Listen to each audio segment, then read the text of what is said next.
السلام علیکم ویورس، کیسے ہیں آپ سب؟ امید کرتی ہوں کہ آپ سب خیریت سے ہوں گے۔ اللہ آپ سب کو خوش رکھے، آباد رکھے۔ اگر آپ میرے چینل پہ نئے ہیں تو سب سے پہلے آپ میرے چینل کو لائک، شیئر اور سبسکرائب کرنا مت بھولیں۔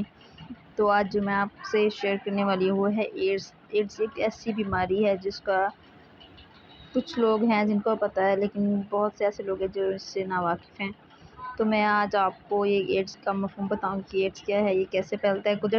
قدرت نے انسانی جسم کو مختلف بیماریوں سے بچانے کے لیے بہت مؤثر دفاعی نظام سے نوازا ہے۔ اس دفاعی نظام کی خرابی کی وجہ سے مختلف بیماریاں انسانی جسم پر حاملہ آور ہو جاتی ہیں۔ ایڈس ایک متعدی مرض ہے جو ایک خاص وائرس کے ذریعے پھیلتا ہے، اور یہ اس طرح ہے کہ اس کی تعریف ہم دیکھتے ہیں۔ انگریزی میں اس مرض کو ایڈس کہتے ہیں، جو کہ 4 لفظ پر مشتمل ہے: AIDS پر۔ تعریف: متعدی بیماریوں کے خلاف محفوظ رہنے، جسمانی قوت مدافعت میں کمی اور محسوس صحت کے زوال کی متعدد علامات کا ظاہر ہونا ایڈس کہلاتا ہے۔ ایڈس کی جو وجوہات ہیں وہ کون سی ہیں؟ ایڈس ایک وائرس ہے جو زیادہ تر خون اور جنسی تعلقات کی وجہ سے زیادہ ہوتا ہے۔ کہ اگر ایسا ہے کہ مثلاً تھوک، آنسوں، پیشاب اور پسینے میں بھی پایا جاتا ہے، مگر یہ بیماری پھیلنے کا باعث نہیں بنتا۔ ایڈس کا وائرس متاثر خون اور جنسی رطوبتوں سے پھیلتا ہے۔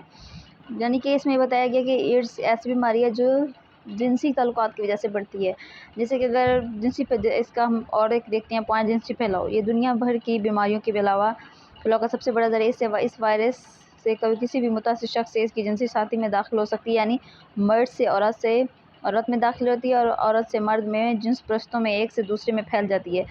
خون اور خون کے اجزاء: جب ایڈس کے وائرس سے متاثر خون یا خون کے اجزاء کسی دوسرے سے جسم میں داخل کیے جاتے ہیں تو یہ جیسے کہ اگر ہم کسی کا انجیکشن لگاتے ہیں یا کسی چھری یا کانٹا کسی ایڈس کے جو مریض ہے ایڈس کا اس کو لگا ہے، اگر ہمارے جسم پہ وہ ٹچ ہوتا ہے تو اس کی وجہ سے بھی ایڈس کی بیماریاں پھیلتی ہیں۔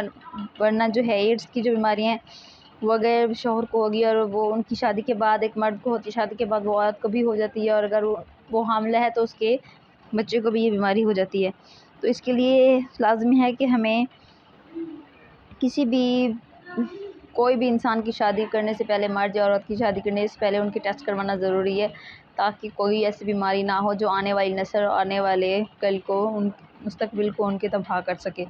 تو اگر آپ کو میری ویڈیو اچھی لگی تو کمنٹس میں کر کے ضرور بتائیں۔ دعاؤں میں یاد رکھیں۔ اللہ حافظ۔